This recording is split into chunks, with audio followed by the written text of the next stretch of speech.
Bonjour à tous et bienvenue dans ce cours sur la mécanique de vol. Je suis le docteur Emin Zakaria et aujourd'hui nous allons explorer les principes scientifiques qui permettent aux aéronefs de voler.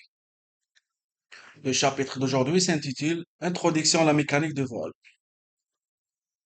Ce chapitre introductif couvrira les forces, les mouvements et les paramètres clés qui influencent le mouvement d'un avion dans l'air. Notre cours s'articule autour de 5 axes majeurs. Tout d'abord, on va commencer avec les objectifs du cours où nous définirons ici ce que vous serez capable de comprendre et d'appliquer après ce chapitre, comme l'analyse des forces aérodynamiques ou l'utilisation des outils numériques. Ensuite, les principes de base de l'aérodynamique au cœur d'un vol, tels que la portance, la traînée, la poussée et le poids. On va voir aussi la dynamique des aéronefs, comment un avion se déplace, s'oriente et maintient sa stabilité. Quatrièmement, les effets de l'atmosphère, tels que l'altitude, le vent et les turbulences. On va voir aussi leur impact critique sur les performances. Et enfin, les systèmes de propulsion des turboréacteurs à l'hélice. On va voir les technologies qui font avancer l'avion. Commençons par les objectifs. Dans ce cours, nous avons 5 objectifs principaux. On va commencer par la première, c'est de comprendre les principes de base de l'aérodynamique. Ensuite, maîtriser la dynamique des aéronefs, y compris leur position et leur orientation. Analyser l'impact des conditions atmosphériques sur un vol. Comparer les systèmes de propulsion. Et enfin, utiliser des outils numériques pour simuler des scénarios, des scénarios de vol. À la fin de ce chapitre, vous serez capable d'appliquer ces concepts à des situations réelles.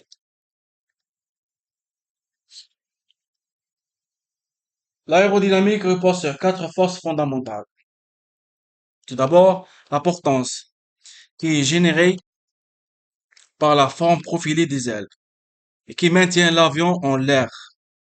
Ensuite, nous avons la traînée qui est causée par des résistances de l'air et qui s'oppose au mouvement.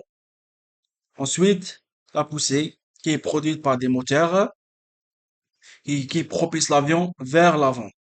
Et enfin, nous avons le poids qui est dû à la gravité et qui attire l'avion vers le bas. Un équilibre entre ces 4 forces est essentiel pour un vol stable.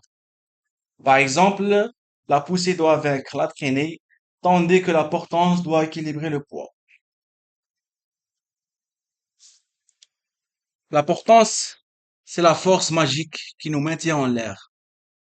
Elle est générée principalement par les ailes. Observons de plus près. Nous avons ici une coupe d'ailes de type NACA 4415. Donc, cette forme particulière crée une différence de pression entre l'extrado, qui est le dessus de l'aile, et l'intrado, c'est le dessous de l'aile. Selon le théorème de Bernoulli, l'air s'accélère sur l'extrado, créant une dépression. La traînée, c'est la résistance que l'air s'oppose au mouvement. Elle se compose de traînée de frottement, qui est la friction de l'air sur la surface. La traînée de forme, elle est due à la silhouette de l'avion. Et la traînée induite, c'est la conséquence de la portance. Par exemple, nous avons ici des zones rouges qui indiquent des fortes turbulences et donc des ondes fortes de traînée. C'est pourquoi les avions ont des formes aussi lisses. La poussée et le poids. La poussée doit vaincre la traînée, comme le poids doit être équilibré par la portance. La dynamique des aéronefs se définit par 3 axes. Longitudinal, de la queue au nez, latéral, d'une aile à l'autre, et vertical vers le haut.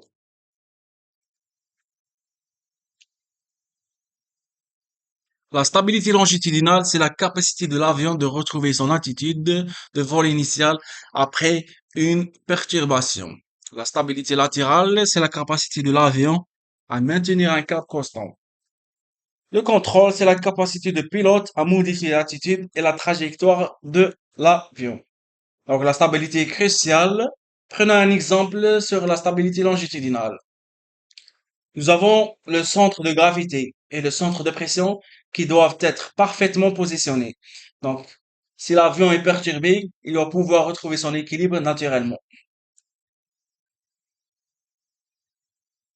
L'atmosphère influence grandement le vol. Donc, nous avons la densité de l'air qui diminue avec l'altitude, le vent et les turbulences qui sont causées par des cisaillements ou bien des orages qui perturbent la trajectoire. Ces défis nécessitent des ajustements constants pour assurer la sécurité d'un vol.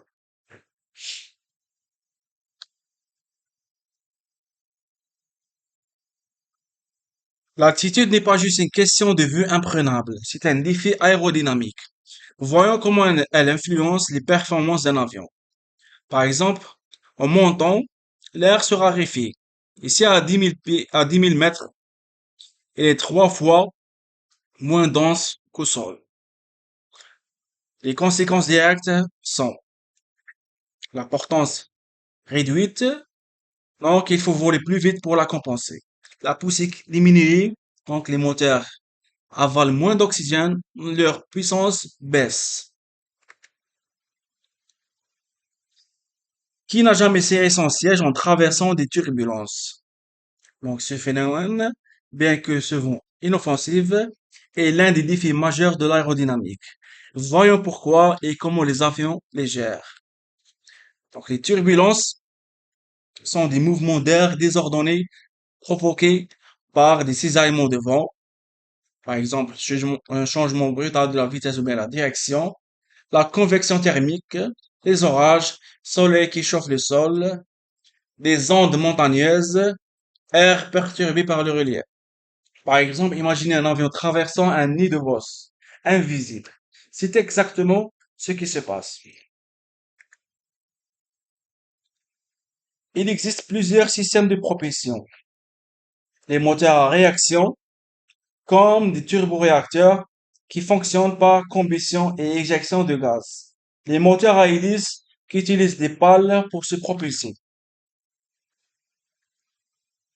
Les moteurs à fusée employés dans l'espace qui brûlent des propergoles. Chaque système a ses avantages selon le type d'aéronef et sa mission.